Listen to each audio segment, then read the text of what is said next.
On July 31st, 1790, a quiet man from Vermont named Samuel Hopkins walked into a world that was about to change forever. He wasn't just carrying a new idea, he was carrying a document that would become the cornerstone of American ingenuity, U.S. Patent Number 1.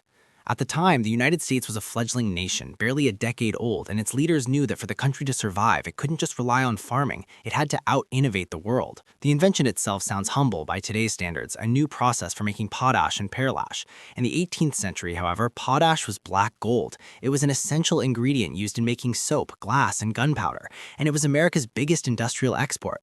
Hopkins discovered a way to burn the raw wood ashes a second time and increase the yield of the chemicals. It was efficient, it was profitable, and it caught the attention of the highest offices in the land.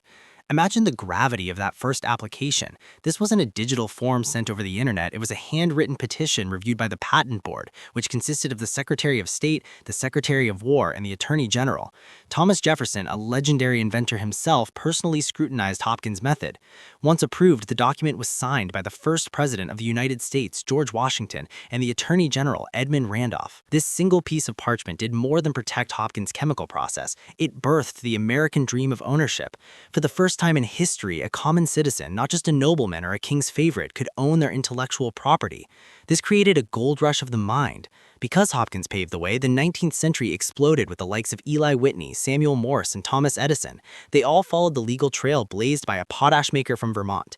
Today, the U.S. Patent and Trademark Office has issued over 11 million patents, but they all trace their lineage back to that summer day in 1790. Samuel Hopkins proved that in America, a good idea was worth its weight in gold, and that the government would protect your right to profit from your own brainpower.